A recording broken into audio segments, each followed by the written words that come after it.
The VA is marking 75 years since the dedication of their facility in Buffalo that's been serving veterans for generations. At the same time, VA leaders are looking back and ahead. Right now, we are joined by Acting Medical Center Director Sean DeFries and Assistant Director Danielle Bergman. It is a pleasure to have you both. Thank you so much for coming in. Thank you for having us. So here we are, 75 years. How are you feeling about this anniversary? I think for us, it's a really great opportunity to really celebrate the 75 years that we have been caring for the veterans in our community. We're very, very proud of that service, and we're very proud of the veterans that we take care of.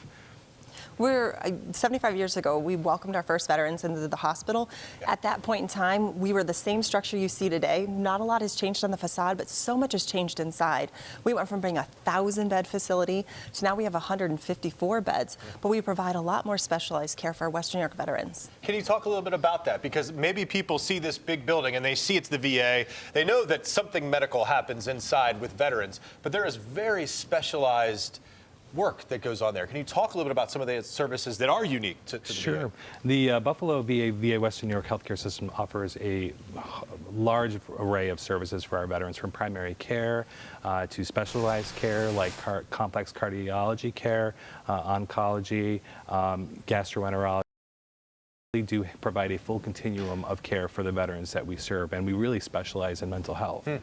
Beyond the facility itself, something that has also really grown is just the relationship with the community, right? Beyond the veterans, but also the different veterans organizations that are out there, lawmakers. What do you make of that?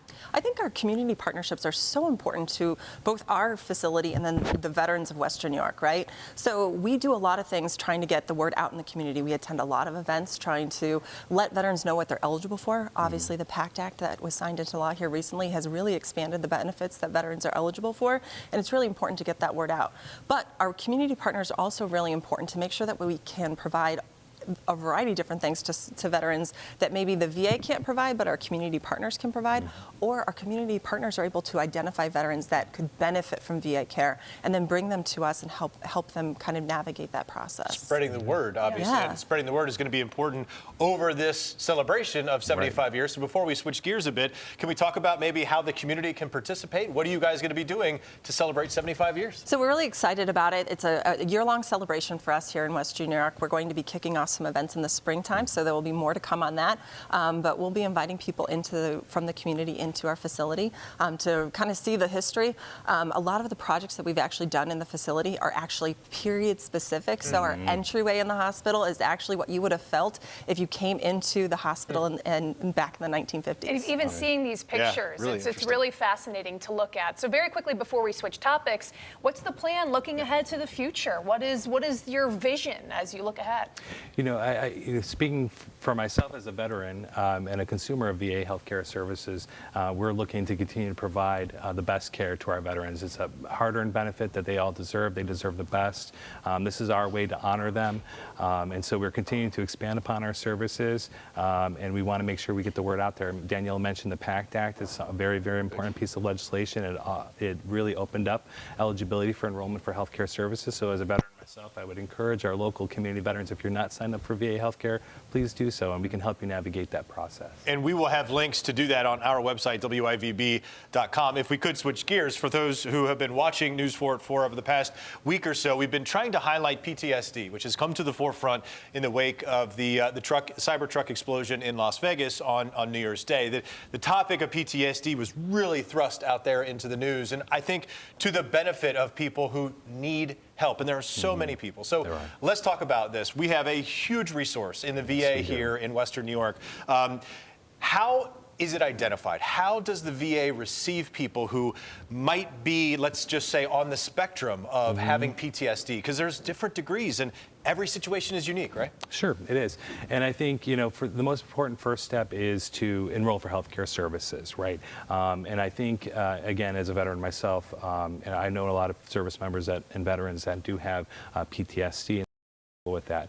And I will say that the VA as an agency does an incredible job when it comes to offering mental health support and counseling services. So I think the first step is getting enrolled, and we're very fortunate here in VA Western New York because, again, like I mentioned, we offer so many different modalities. We offer individualized counseling and therapy, group therapy. We also have a post-traumatic stress disorder residential facility too for folks that are struggling with PTSD. So we definitely want to make sure that our veterans out there know that those services are available to them. So that's a really good example of the different levels. You have not only, let's say, outpatient or services where people can come and go, but you actually have a residential aspect of that.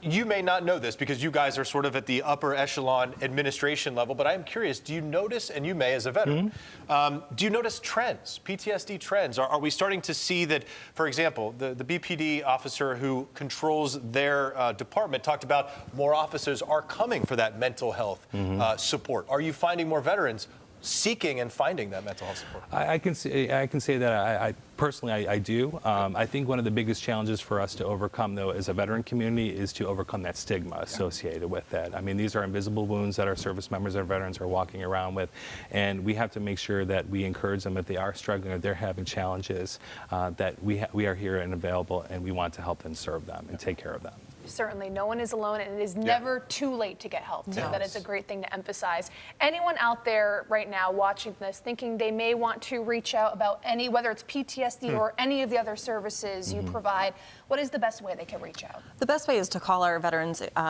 Service Center at 716-862-8828. 829, excuse me. They'll get you hooked up with the folks that you need. But if somebody is presenting to a local facility, that local facility can actually reach out to the VA as well, and then we can also help them through that process. So there's a lot of different ways to there's different doors to enter the VA, and no door is a wrong door. Wonderful. Exactly. And we will have those links again on our website, WIVB.com. Jordan, you make a really good point. It is never too late to get the help that you need, and the help that you need is available right here in Buffalo. Guys, thank you so much for being here. Thank you And so much. congratulations on We appreciate it. 75 years. Congrats, Thank and you. thank you for your service. Thank you. Thank you.